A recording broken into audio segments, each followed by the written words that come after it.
The Kriv'Tak were undefeated, not just undefeated, undefeatable. If a planet was labeled a death world, they saw it as an invitation. Lava oceans, they brought marshmallows, flesh-melting rain, a mild inconvenience, acidic tornadoes filled with razor-sharp insects that whispered your worst fears before dissolving your bones. Annoying, sure, but not a deal-breaker. Their conquest record was perfect. The universe whispered their name with dread. And then they found Earth. It was an unremarkable little planet orbiting a perfectly average star. At first glance, it shouldn't even qualify as a death world. No perpetual firestorms, no atmosphere made of arsenic, just a bunch of blue and green and some funny-looking cloud patterns. The Kriv'Tak High Command dismissed it immediately, not worth the fuel, until a low-ranking scout named Virak delivered a report so utterly baffling that it caused 3 generals to have simultaneous aneurysms. "VX," Supreme Commander Droth finally said, rubbing his temples, "I want you to explain this slowly, because I refuse to believe what I just read." Virak gulped. He had been a scout for 20 years, and never had he encountered a planet that actively tried to make him doubt his own sanity. "Well, the dominant species calls itself humans," Virak began. "Beetle, fragile, squishy, very weak." Droth exhaled. "So, we invade and crush them next?" Virak winced. "Well, it's not that simple." Droth's eye twitched. "Explain." VX tapped his report. "They've achieved space travel, which isn't unusual, but the way they did it, they strapped explosions to metal tubes and just yeeted themselves into the void. No careful genetic modifications, no calculated biological evolution, just fire and prayers." There was silence. Then someone coughed. Droth narrowed his eyes. "Primitive, reckless. What's the problem?" Virak's voice dropped. "They keep doing it even when it fails repeatedly, and they make it work." The room stiffened. Conquering species was easy. Conquering creatures too stupid to know when to stop. A nightmare. VX flipped the page. "They domesticated wolves, turned them into dogs, and now they live in their homes, sleep in their beds, and let them lick their faces." Droth paled. VX pressed on. "They discovered a fish with a poison so deadly it kills in minutes. Their response? They eat it as a delicacy." A general clutched his chest. Virak's voice became increasingly frantic. "They consume a liquid that literally destroys their livers. For fun. Fun. They call it alcohol. They fight for sport. They will run towards disasters just to see what's going on. If you tell them something is impossible, they take it as a personal challenge." Silence. Finally, Droth exhaled through his teeth.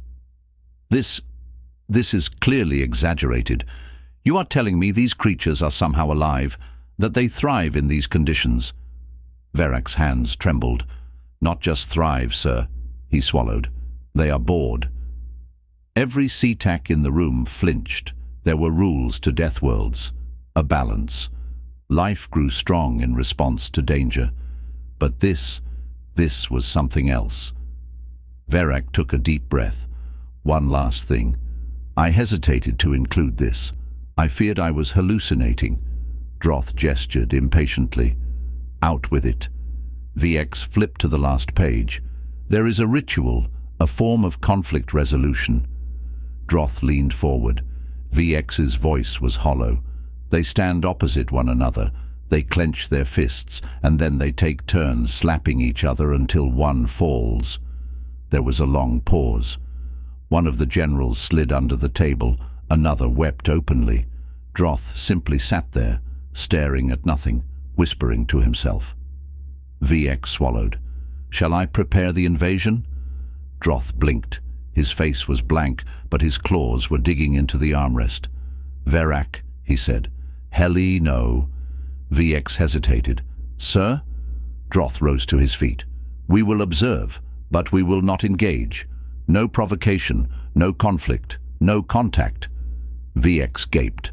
"Sir, we've conquered every death world we've ever encountered. Surely—" Droth turned to him, eyes haunted. "Do you not see?" His voice was barely above a whisper. VX took an unconscious step back. Droth exhaled. "They have conquered themselves." VX had seen many things in his career: planets made of glass, creatures that communicated via interpretive dance, a sentient mushroom that debated philosophy with itself. But nothing compared to the absolute madness of his latest mission. He sat in his quarters, hunched over a blinking console, trying to put the incomprehensible into words. How did one describe a species that looked at the concept of survival and said, "No thanks, we prefer vibes"? He rubbed his temples. "All right," he muttered. "Let's try this again. Report on species BU4032. Designation, humans. Summary, do not engage, do not provoke, do not make eye contact. Biology, squishy, fragile, seemingly unfit for survival. Actually, stupidly durable for no reason. Can survive broken bones, extreme temperatures, and eating expired yogurt on a dare. Have an organ called an appendix that serves no purpose except to randomly explode. Can lose over 40% of their body and still function, constantly dying, but refuse to stop moving.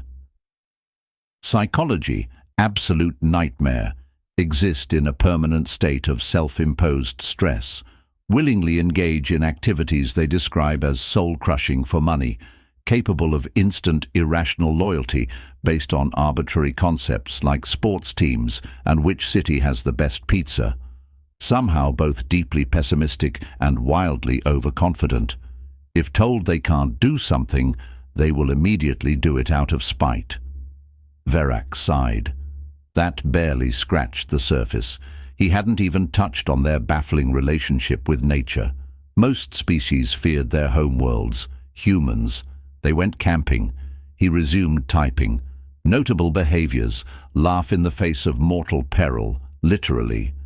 If threatened, they will tell jokes. Use small sharp objects called paperclips to fix advanced technology.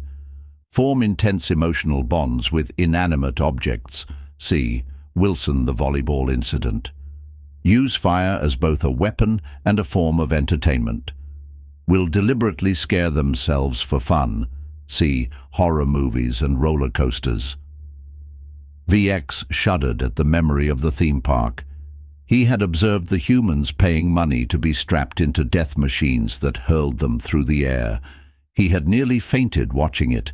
His claws hesitated over the console. Should he include the incident? No, no one would believe him. He closed his eyes, still haunted by the sight. A human had fallen from an enormous height, certain death. VX had braced for the impact, but then, against all logic, the human had simply bounced. Not only did they survive, they stood up, dusted themselves off, and laughed.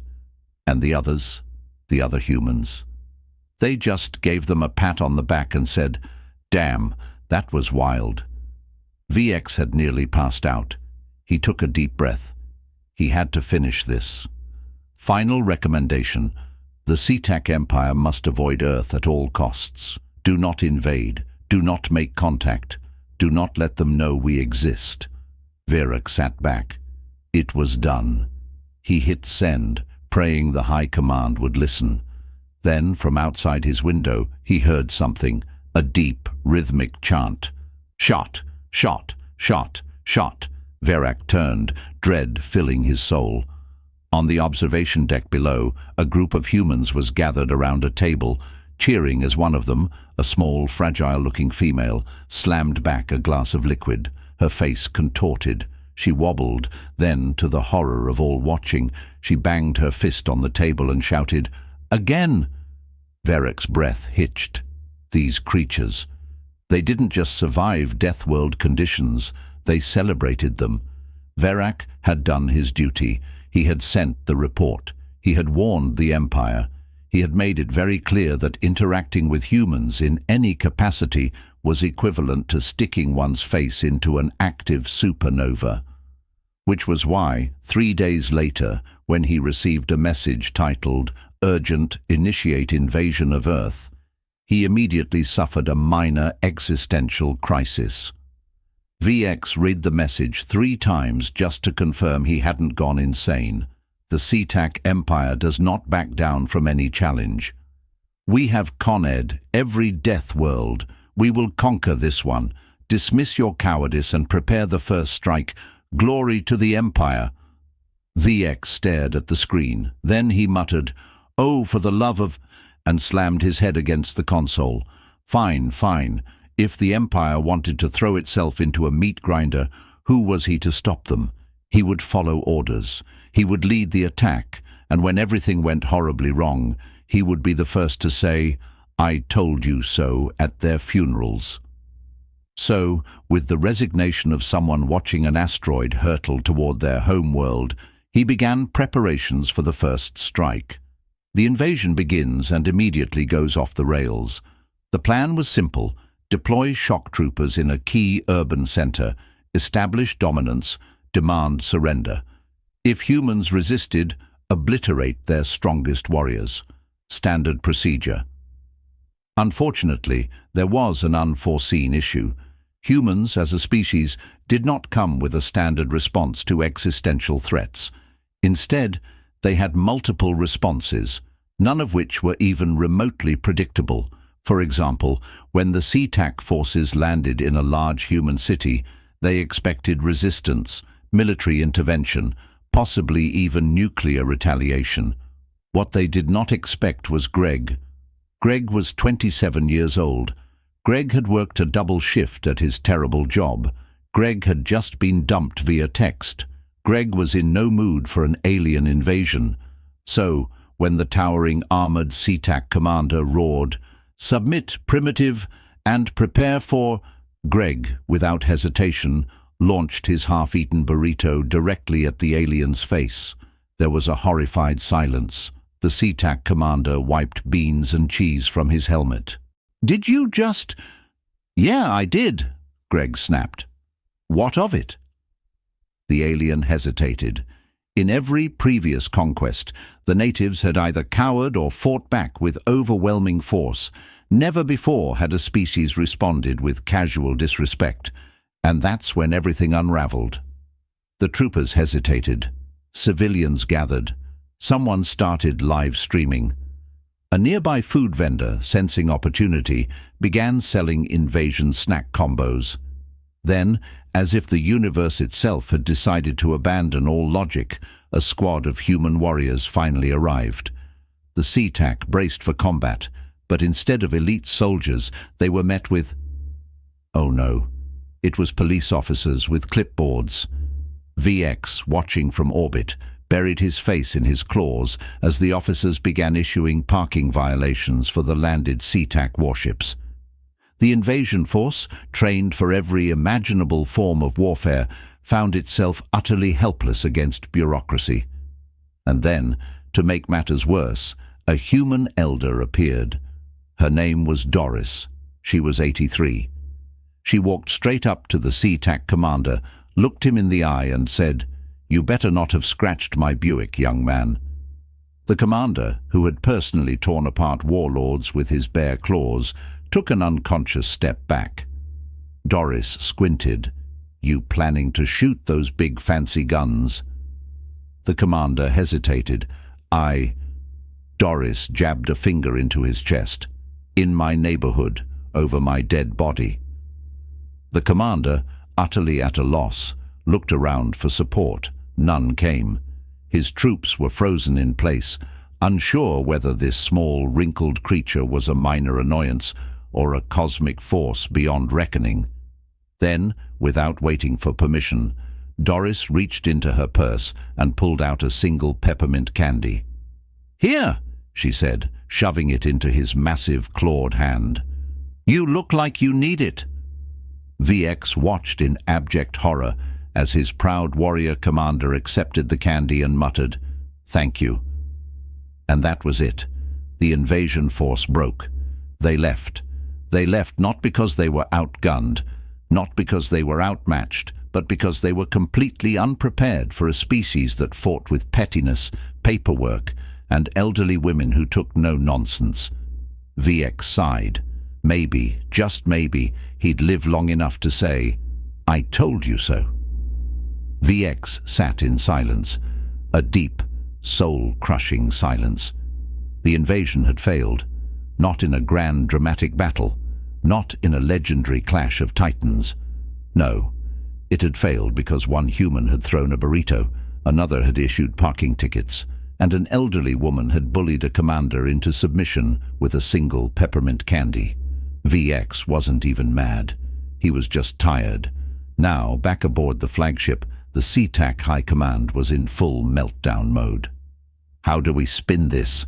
General Zio screeched, pacing wildly. "The Empire has never lost a war. Never!" Commander Droth, still visibly shaken from his encounter with Doris, muttered, "We could say it was a tactical retreat." "Tactical?" Zio's mandibles clicked furiously. "They filmed everything. It's already spreading across the Galactic network. We are a joke, a meme."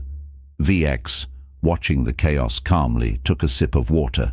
Then, very slowly, he set his cup down and said, "We surrender." Silence. Then, "What?" Zio spun on him. "Have you suffered a cranial injury?" "We do not surrender." VX shrugged. "We already lost. We just need to make it look like we won." Droth squinted. "Explain." VX leaned forward. "Humans are unpredictable." Nods all around. "They don't follow the normal rules of war." More nods. "Then we use that to our advantage." He grinned. "We don't admit defeat. We generously offer them an alliance." Zio hesitated. "You mean we trick them into thinking this was our plan all along?" VX smirked. "Exactly." Droth blinked. "That could work." Zio rubbed his temples. "And if they refuse?" VX chuckled darkly. "Oh, they won't. Because if there was one thing he had learned about humans, it was this. They loved being in charge of things." And so, hours later, humanity received an official transmission from the SeaTac Empire. After careful consideration, the glorious SeaTac Empire has decided to grant Earth the honor of joining our prestigious alliance. This is in no way a reflection of any military outcome, and definitely not because a woman named Doris terrifies us. Humanity in response through a massive celebration, which was how VX found himself back on Earth, attending an official alliance ceremony in the form of, oh no, a barbecue. He watched in mild horror as a human named Doug aggressively flipped a slab of meat over open flames, sweat pouring down his face. "You ready for some real food, buddy?" Doug asked, slapping Verak on the back. Verak had survived black holes, flesh-eating parasites and bureaucratic paperwork, but he wasn't sure he would survive this. Verak was beginning to suspect that humans measured success by how close they could bring themselves to death, without actually dying. The barbecue, an event he had assumed was a harmless food preparation ritual, was proving to be something far more dangerous. For starters, the grill was an open flame, not contained, not controlled, just fire, right there, as if these creatures had no concept of combustion-related fatalities. Doug, the self-proclaimed grill master, stood over it, laughing, flipping massive slabs of meat, while grease dripped directly into the flames, creating unpredictable bursts of fire.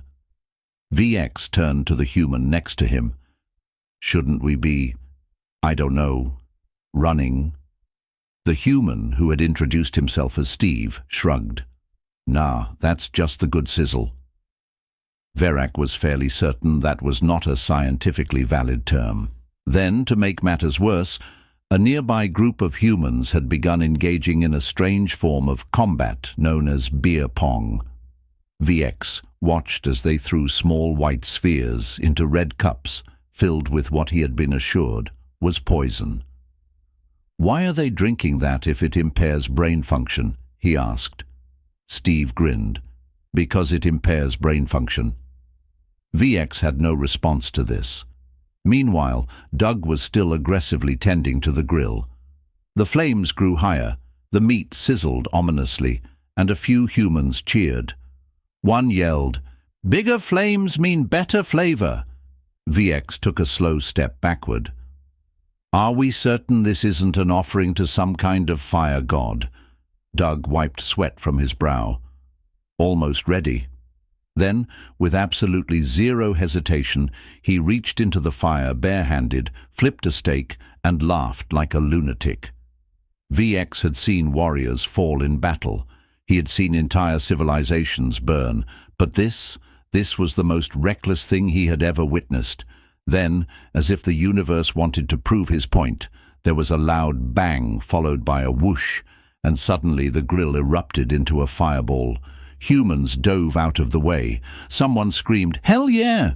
Doug, having barely flinched, waved the flames away with a towel. "All right, food's done." VX could only stare. This was a death world. The humans were Deathworlders, and this was a normal day for them. Then, as his brain tried desperately to reboot, a small hand patted his arm. VX turned and found himself staring at a human larva, a child, no older than 5, holding something in her tiny, fragile hands. She grinned up at him. "You want to try a s'more?" VX blinked. What?" The child lifted the object, a soft, gooey mass between 2 crackers. "It's chocolate, marshmallow, and graham crackers.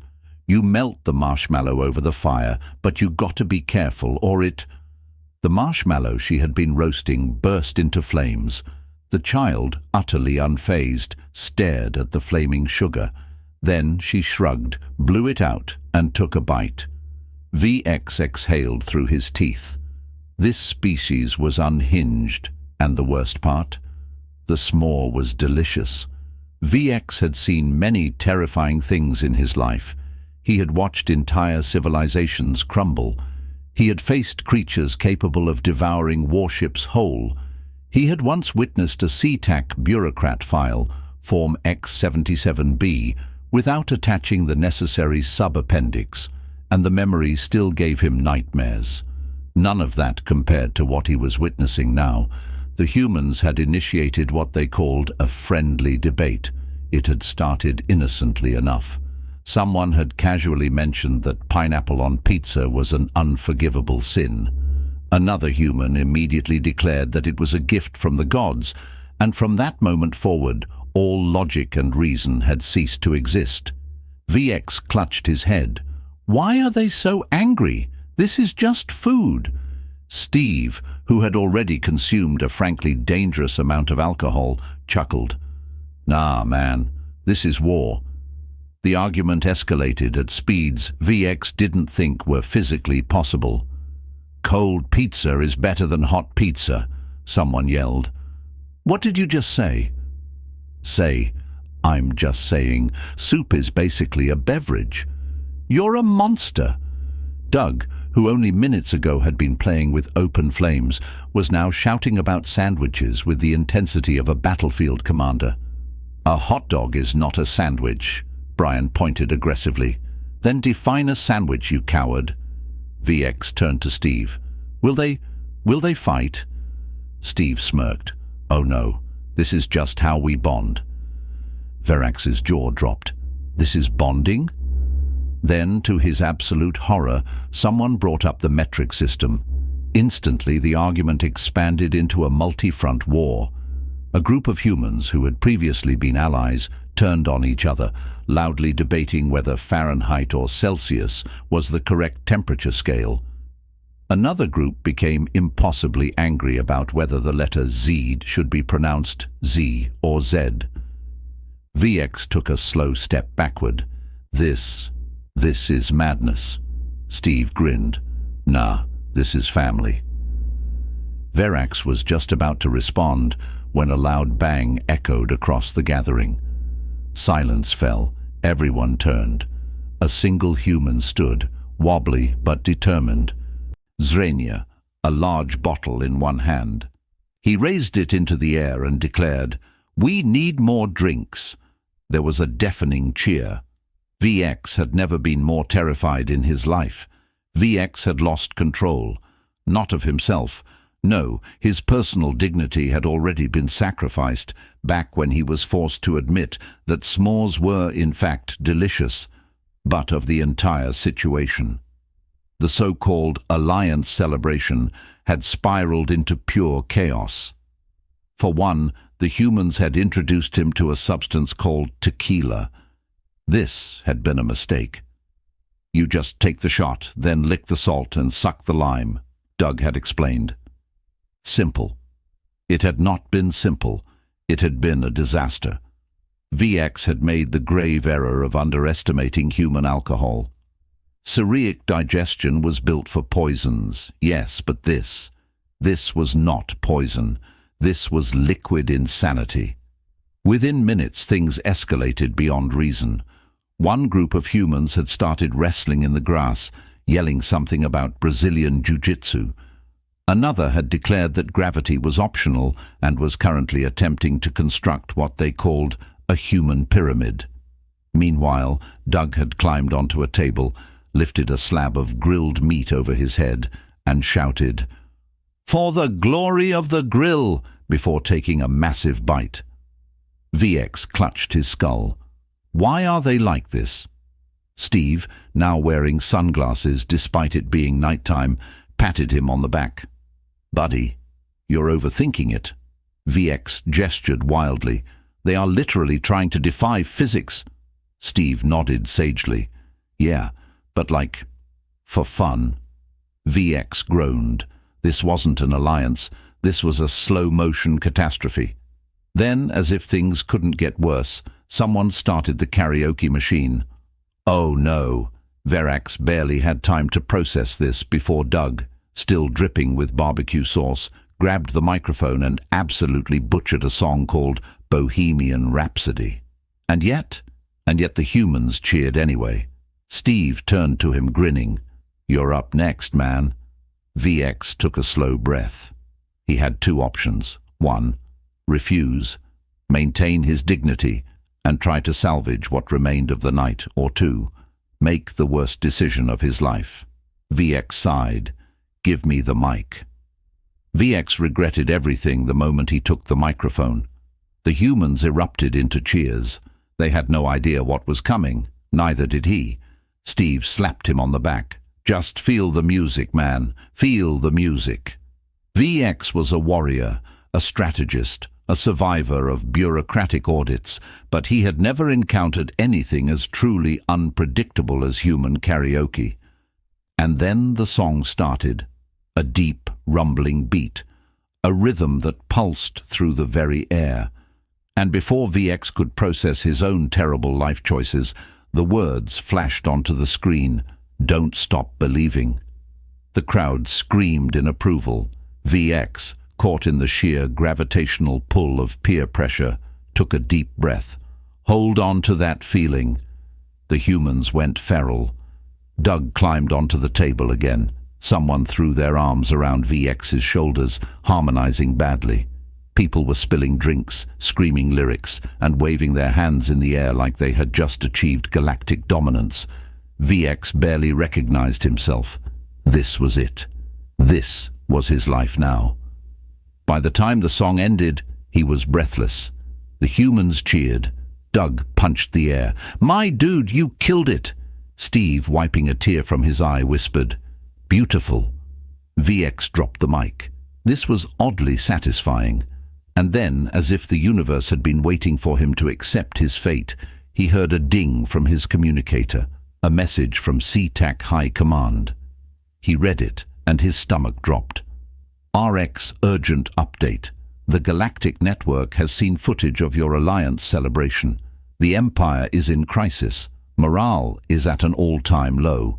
The younger generation is demanding integration with human culture. We are losing control. Also, what is karaoke and why is it spreading?" VX closed his eyes. They hadn't conquered Earth. Earth had conquered them.